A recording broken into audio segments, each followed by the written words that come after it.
student, this is Assistant Professor Ramkaur Ramgadia from Computer Application Department. Today I will going to teach you some MCQ based on Relational Database Management System subject. So let us start with the first question. A sequence of primitive operations that can be used to evaluate a query are called as dash. So the options are: first, query evaluation algebra; next, query evaluation plan; third, query evaluation primitive; and the last one, query evaluation engine. So the right answer is B, that is query evaluation plan. A sequence of primitive operation that can be used to evaluate a query are called as query evaluation plan. This is used by the query evaluation engine to process the queries. Second question. The lowest level operator to access data in query processing is dash. So the options are: first one, file scan; next, file manipulation; third, file handling; and the last one, file organization. So the right answer is A, that is file scan. The lowest level operator to access data in query processing is file scan. File scans are algorithms that locate and retrieve record that fulfill a selection. Third question. Search algorithms that use an index are referred to as dash. Options are index scan, search scan, primary scan, and the last one, that is equality scan. The right answer is index scan. Search algorithm that use an index are called as an index scan. We use the selection predict to guide us through the choice of index to use in processing the query. Fourth one, you can pass parameter to procedure or function in a package. So the options are true or false. The right answer is true. The parameter can be passed as default also to the procedure as well to the function. Next one, which one of the following is used to input the entry and give the result in a variable in a procedure? Option is: first, put and get; next one, get and put; third one, out and in; and the last one, in and out. So the right answer is D.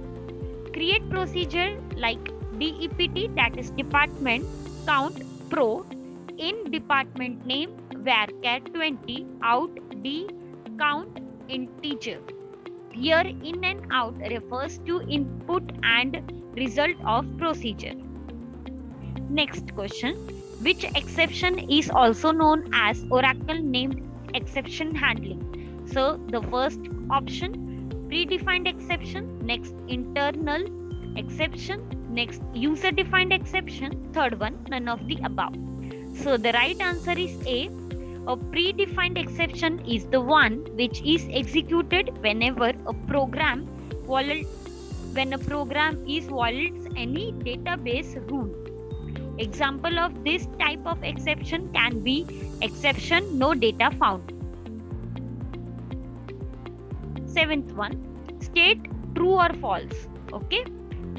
Partial rollback is not possible. True or false? So the right answer is false. Okay. Partial rollback is possible, but it requires the system to maintain an additional amount of information on the state of the transactions. Next question. Deadlock can be prevented using: first one, prevention and transaction rollbacks; next one, wait and die scheme; next one, won't wait scheme; next one, all of the mentioned above. So the right answer is D. Prevention and transaction rollback, wait and die scheme, wait scheme are all different method of deadlock prevention. Next one, the protocol that indicates when a transaction may lock and unlock each of the data item is called as dash. So the first option, locking protocol; next one, unlocking protocol; third one, granting protocol; and the last one, that is conflict protocol. So the right answer is A. The protocol that indicates when a transaction may lock and unlock each of the data item is called as locking protocol. Locking protocol restrict the number of schedules.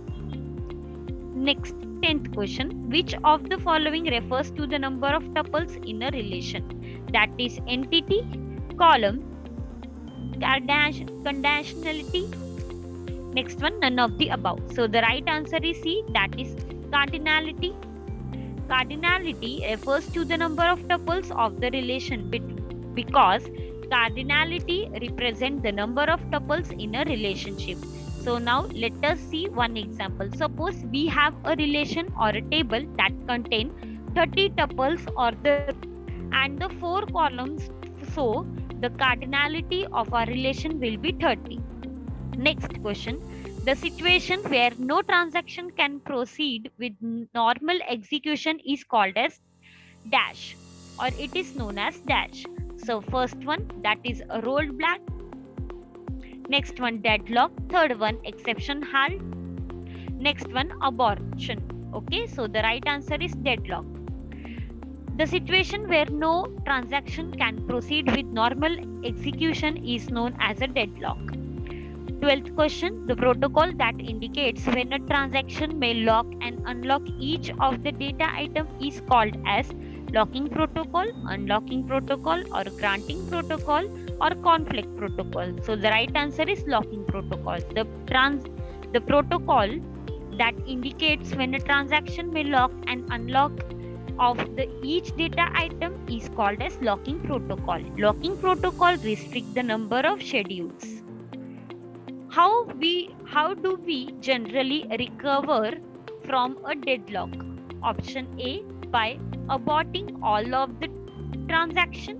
Next one, by rollbacking all the transaction. Third one, by rollbacking only a selected number of transaction. And the last one, none of the mentioned above. So the right answer is C, that is by rollbacking only a selected number of transaction. We generally recover from deadlocks by rollbacking only a selected number of transactions. Second last question. Which one of the following steps must be taken while choosing a victim? First one, avoiding starvation. Next one, number of transactions involved in rollback. Third one, data item used by the transaction. And the last one, all of the mentioned above. So the right answer is D, that is all of the mentioned above. While choosing a victim, we must choose the one with a maximum cost. With the minimum cost, that is one which avoid starvation, the one with the least number of transactions involved in the rollback, and the one with the least amount of the data item used. Okay. Last question. The dash graph describes deadlocks physics. Okay. So basically, which graph show this? First one, pound weight graph. Next one, weight digraph. Third one, weight for graph. And the last one, none of the mentioned above. So the right answer is C. The weight for graph describes deadlock precisely. Existence of a cycle in this graph implies that a deadlock will occur. Thank you so much, student. I hope you enjoyed learning. Thank you.